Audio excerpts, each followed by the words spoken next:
Welcome to St. Louis on the Air. I'm Sarah Fensky. Earlier this month, the new children's TV show premiered on the YouTube page of the 9 Network, as well as the Missouri Historical Society. It's called The Believe Project. The pilot episodes of The Believe Project are the brainchild of a group called the St. Louis Black Authors of Children's Literature. And joining us today to talk about the show and their work is the group's president, Julius B. Anthony. Julius, welcome. Thank you. Thank you for having me here. So you've now dropped 2 episodes of the Believe Project TV show. How big an undertaking was it to put this whole show together out of nothing? Well, for someone who's never done this before, it was huge. It was a big undertaking. It actually was a pivot from the work that we previously did, which was basically based in schools and community centers. And once the pandemic happened and kids weren't allowed to go back to school, it was really an effort to try to continue to connect with the children that we were connecting with in our program. Find a way to catch them in their homes, not just having them come in person. Absolutely. So tell me a little bit about that context, these literacy labs that you were doing. What was in these literacy labs?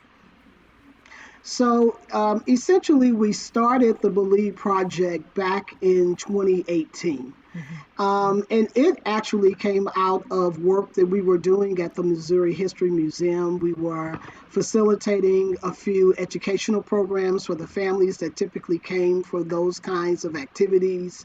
And we presented a presentation of The Snowy Day by Ezra Jack Keats. Great book. Who is considered, absolutely. And that particular book is considered the first nationally piece of recognized Black children's literature.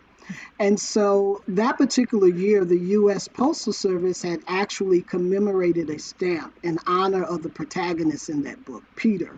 And so we had this big celebration in December during the winter getaway season. We had planned for about 50 or 60 families, and we ended up getting 300 families to attend the event. Wow. And it was so exciting. And what was most exciting about that experience is that the children came from many different backgrounds, many different cultures, races, and we were really able to particularly get Black families out to this event in a way that they never had before in terms of the programs that were being provided by the History Museum. So as a result of that, I have a nephew who is a millennial, and he was like, Uncle Buck, put your stuff on LinkedIn and let everybody know what you're doing. That's some good advice right there. It was the perfect advice, because actually after putting pictures and about that event on LinkedIn, the regional business development person from Scholastic Book Fairs reached out to me for a meeting and wanted to talk about how our organizations could possibly partner. And out of those series of conversations, the Believe Project was birthed. So it seems like a great project, but I'm told that you actually rejected the partnership with Scholastic ultimately. Is that right? Well, initially I did. So our mission essentially is to ensure that all kids are confident and competent readers by the end of 3rd grade. And we just believe that Black children's literature is a definitive strategy to ensure that Black children are successful readers. And in my first conversation with the regional director from Scholastic, she was very honest. She said, hey, we don't have a huge catalog of Black children's literature, and we're looking for opportunities to partner with groups who can help us with that.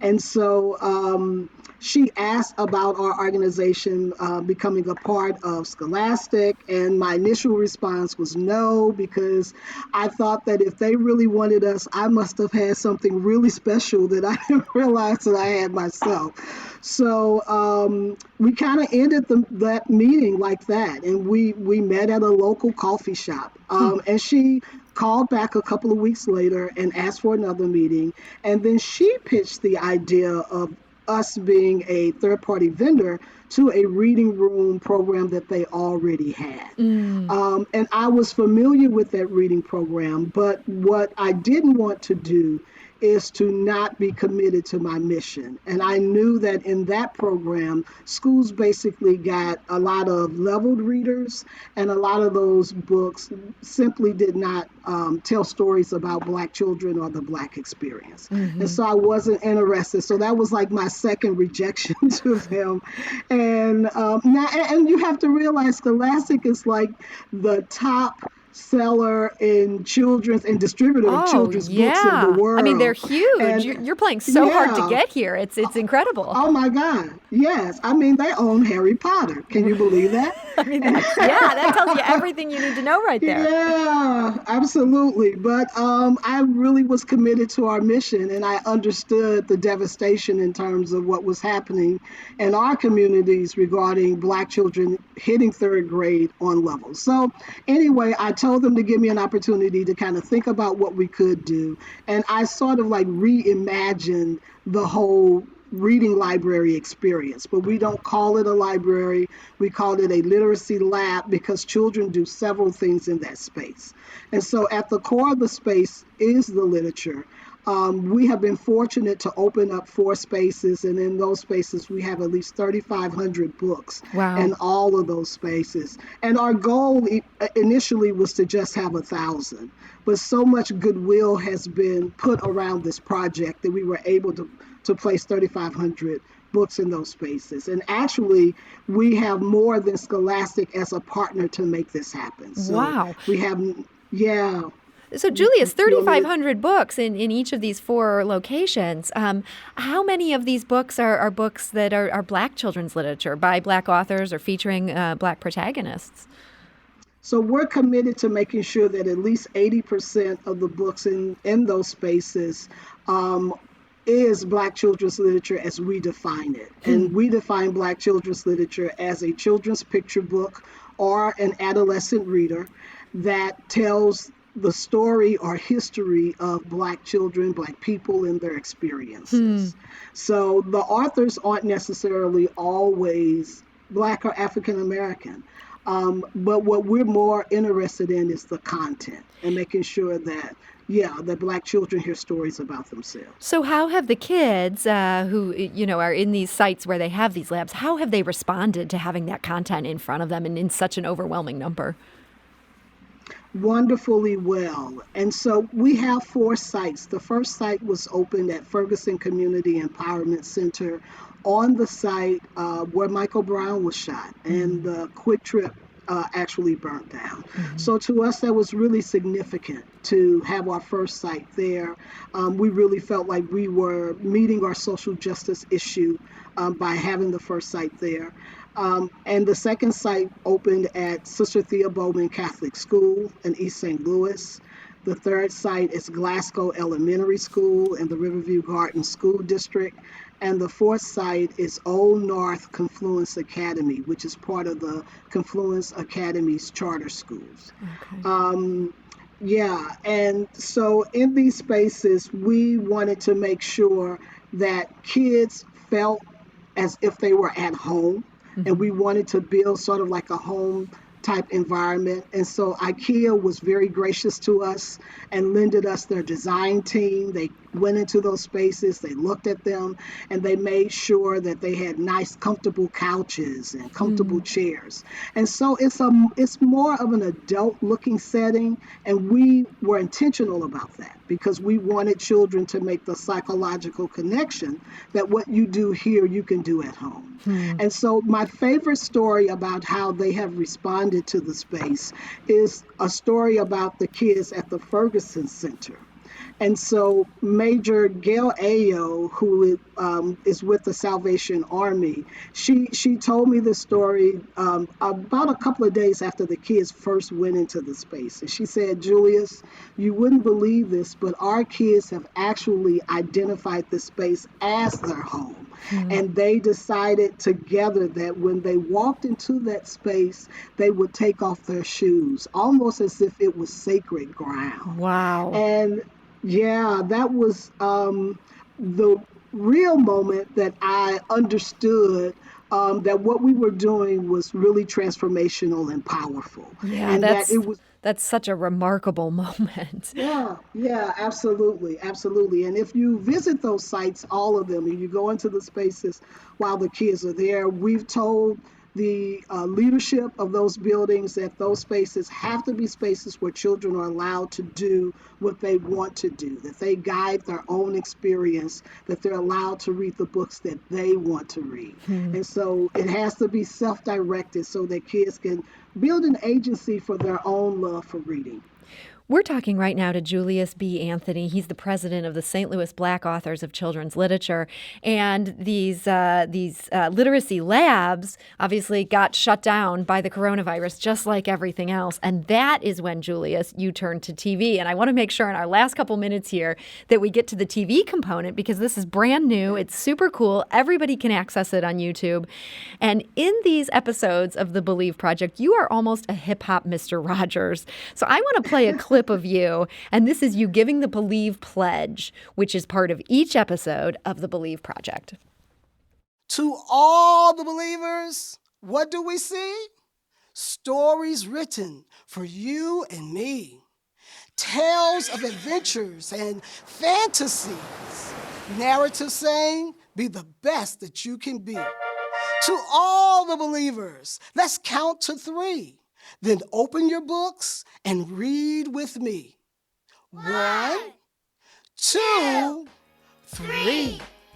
And that is from the new pilot program, the Believe Project, which is on the YouTube page for the 9 Network. Julius, that's your voice there. It's got to be hard to get that tone right. You want to be sincere with the kids. You don't want to talk down to them. Do you have kids that you use as a focus group as you're sort of perfecting these episodes? Yes, my 20 plus years of experience with children. That's my focus group.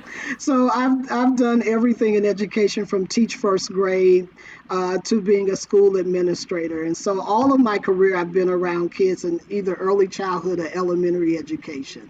So they were the focus. You know how to talk to this audience.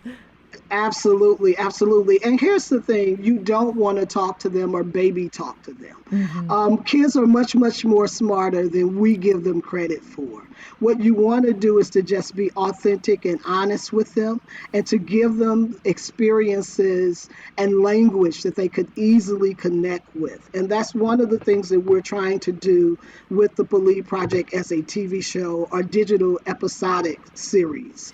We want to make sure that we connect with that part of St. Louis's community that's sometimes not forgotten about, that sometimes is forgotten about, and that is more connected to the hip-hop culture, hip-hop generation. Those are the children that struggle the most with literacy, and we want to make sure that this series is relevant to them and their parents. So you're bringing in authors. In one case, you even have a 13-year-old author who's reading. It's terrific. And then you also have some just really fun music in these 2 early episodes that have already dropped. How do you find the balance between the educational component and just the more creative activities as well? Sure. So each one of the episodes will always feature an author and their literature. And we're fortunate to have some great local authors here in St. Louis. The 4 authors that we'll feature in this series will be Asia Lastar, Mikey Wren, who is the 13-year-old author, Pamela Hornsby Irvin, and Pancho Rucker, and they all have wonderful books. The other thing is, because music and art is such an important part of the series, we made sure that we reached out to that part of the community. So I sought guidance from the folks over at 105.1 Streets, which is a local popular digital hip-hop radio series. They have great on-air personalities. The more specific person that I connected with was DJ Smooth, and he connected me with local artists. And shout out to Reese Young, Robin Nicole, and Black Grits, who is the producer of our theme song, and they also add additional music throughout the show. Well, these are really fun episodes. They're just very fast-paced. There's a lot to enjoy there, and yet they really work for kids. There's 2 of them that you can now see on the 9 Networks page. I understand there's 2 more that you've already filmed that are going to be dropping in August. Is that right? Yep, August 7th and August 21st. So if people want to follow along, they can do that. And then, Julius, just last question here in just the last seconds we have here today. You still hoping to get those literacy labs then open back up this fall? Absolutely. We had some on tap to open until the COVID thing happened. I don't know where those projects are going to go, but we are in conversation with other schools who want to at least build the labs and have them ready for whenever kids return back to school. Well, that's great that you're on it. In the meantime, everybody can watch these things on YouTube. We'll have a link on our website, which is stlpublicradio.org. So Julius B. Anthony of the St. Louis Black Authors of Children's Literature, I want to thank you so much for joining us today. Thank you so much for having me. This was great. This is St. Louis on the Air on St. Louis Public Radio, 90.7 KWMU.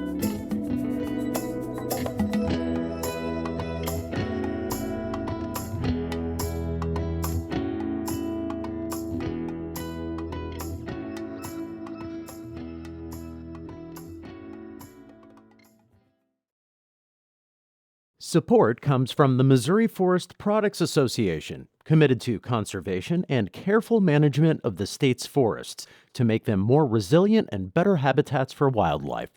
ChooseWood.com.